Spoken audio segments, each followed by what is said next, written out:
Doctor Ramesh Agarwal व colonel धनेश गोयल साहब, समारोह में उपस्थित संघ के समस्त पदाधिकारीगण एवं मंच पर उपस्थित अतिथिगण, प्रदेश भर से आए घोषवादकगण, भाइयों और बहनों, सभी को सादर वंदन। इस अनुशासनपूर्ण व जोश भर देने वाले ऊर्जापूरित अद्भुत कार्यक्रम में शामिल होकर मुझे प्रसन्नता का अनुभव हो रहा है। प्रांत के सर्वश्रेष्ठ, निपुण, कर्मठ व इस कला में पारंगत प्रतिभागियों की प्रस्तुति को नमन, आपकी कला को नमन, आपके परिश्रम को नमन, आपके अनुशासन को नमन। पृथ्वी पर मानव मात्र ही एक ऐसा जीव है जो सामाजिक होने के साथ साथ मस्तिष्क का उपयोग समाज व मानवता की भलाई करने की क्षमता रखता है।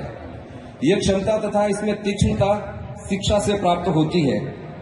देश की स्वतंत्रता से पूर्व वर्ण व्यवस्था आधारित नागरिकों का कार्य विभाजन भिन्न भिन्न था, अधिकार एवं दायित्व अलग अलग थे। भारतीय समाज जाति व लिंग के आधार पर सदियों तक अपने अपने दायरे में बंधे हुए थे। ये बंधन इतने कठोर व संकुचित थे कि उनसे बाहर निकलना किसी भी नागरिक के बस की बात नहीं थी। आमजन रूढ़िवादी व सामंती परंपराओं तथा एकाधिकार से पीड़ित था। आजादी के बाद स्थितियां तेजी से बदली। भारत के प्रत्येक नागरिक के लिए समान अधिकार, समान दायित्व, समान कानून तथा समान दंड व्यवस्था का निर्माण हुआ। मानव में लिंग के आधार पर, वर्ण के आधार पर, राज्य व्यवस्था के आधार पर भेद करने का आजादी का पूर्व का काल समाप्त हुआ। यह संभवतः हुआ नव भारत की प्रजातांत्रिक प्रणाली और लोकतांत्रिक व्यवस्था की स्थापना से। भारत के महान सपूत, ज्ञान के प्रतीक, महामानव बोधिसत्व भारत रत्न बाबा साहेब डॉक्टर भीमराव अंबेडकर को सर्वमान्य तरीके से संविधान रचना की जिम्मेदारी दी गई, जो राज्य रजवाड़ों, धनाढ्यों, बड़े उद्योगपतियों, किसी धर्म विशेष, क्षेत्रवाद, रूढ़िवादियों का प्रतिनिधित्व नहीं करते थे, बल्कि देश के आम आदमी का प्रतिनिधित्व करते थे, जो समान अधिकारों, समान दायित्व, गरिमामय व स्वतंत्र जीवन जीने का अधिकार व देश के प्रत्येक नर नारी, मजदूर, किसान, वंचित, आदिवासी, पिछड़े व्यक्तियों की पीड़ा को समझने वाले व उनके लिए संविधान में उचित व्यवस्था करने की क्षमता प्राप्त राजऋषि के गुणों से परिपूर्ण थे। बाबा साहेब ने इस गुरुतर दायित्व का निर्वहन पूरी निष्ठा, निष्पक्षता, परिश्रम व बौद्धिकता के साथ किया एवं भारत का यह संविधान 2 वर्ष 11 माह 18 दिन में रचकर एक अद्भुत, पवित्र, अनूठा राज ग्रंथ देश को उपहार में दिया। जहां सदियों तक पढ़ना पढ़ाना, लिखना लिखाना एक वर्ग तक सीमित था, उस शिक्षा के अधिकार को प्रत्येक नागरिक का अधिकार बनाया। जहां राज्य की रक्षा का अधिकतर समाज के 1/4 वर्ग तक सीमित था, उसे सभी नागरिकों के लिए खुला कर दिया।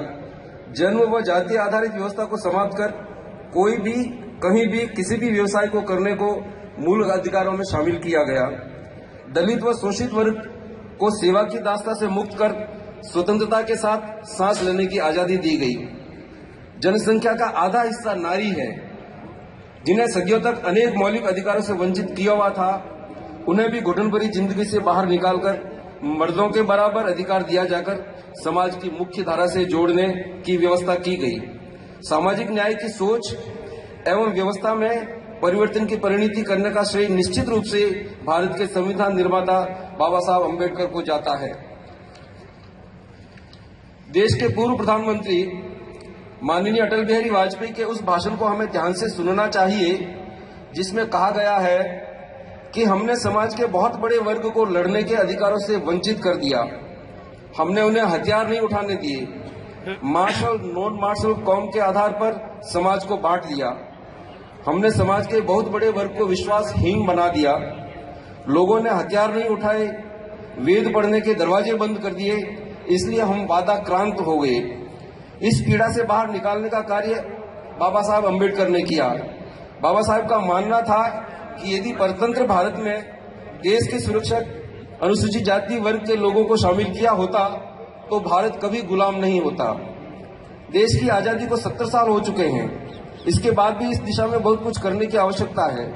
देश के समग्र विकास एवं खुशहाली के लिए प्रत्येक देशवासी को धर्म, जाति, लिंग, रंग, क्षेत्रवाद, व्यवसाय में भेद किए बिना साथ लेकर चलना होगा, तभी हम आगे बढ़ सकेंगे।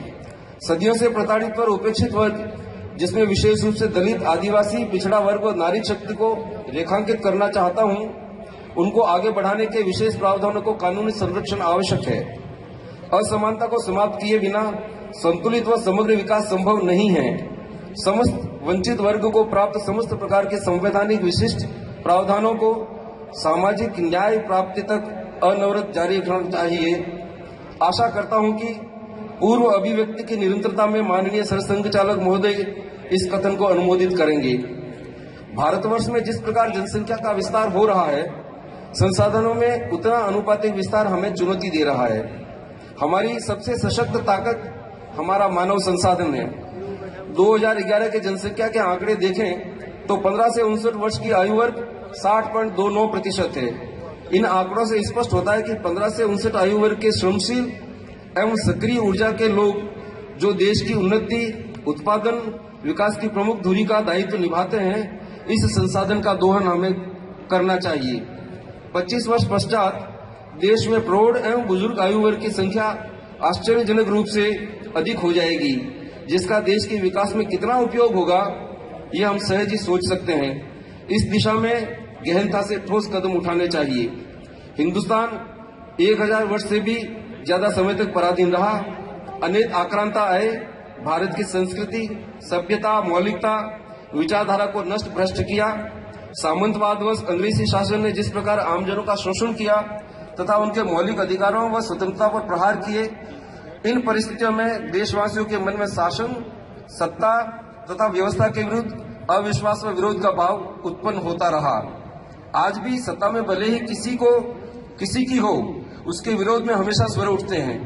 जो राजनीतिक दल आज सत्ता में है, कल विपक्ष में आने पर सत्ता तथा व्यवस्था के विरुद्ध खड़े हो जाते हैं। अब तो स्थितियां और भी दुरूह हो गई है, क्योंकि व्यवस्था के खिलाफ नक्सल व आतंकवाद भी पनप रहा है। प्रत्येक भारतीय को इस सोच व मानसिकता से बाहर निकलना होगा।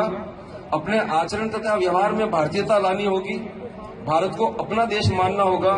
जो कानून हमने बनाया है, जो व्यवस्थाएं हमने कायम की है, उसको भी मानना हमारा धर्म और कर्तव्य होना चाहिए। देश के अनेक संगठनों को आगे आने की आवश्यकता है, जो नागरिकों में देश प्रेम का जज्बा भरे, राष्ट्रहित को सर्वोच्चता प्रदान करे, देश की खुशहाली, उन्नति, भाईचारा, देश की एकता व अखंडता की दिशा में समर्पित भाव से सकारात्मक भूमिका निभाए। इस दिशा में राष्ट्रीय स्वयंसेवक संघ की भूमिका महत्वपूर्ण रही है, जिसका स्वागत किया जाना चाहिए। स्वर गोविंदम का आज का यह कार्यक्रम सामंजस्यता, मधुरता, अनुशासन, सहयोग, एकल व संयुक्त जिम्मेदारी का एहसास कराती है। इसके लिए आयोजकों तथा प्रतिभागियों को बहुत बहुत धन्यवाद। माननीय सरसंघ चालक महोदय की उपस्थिति में मुख्य अतिथि के तौर पर संघ के इस कार्यक्रम में मुझे बुलाकर मेरी बात रखने का अवसर दिया, उसके लिए भी अनेक अनेक धन्यवाद, आभार, शुभकामनाएं।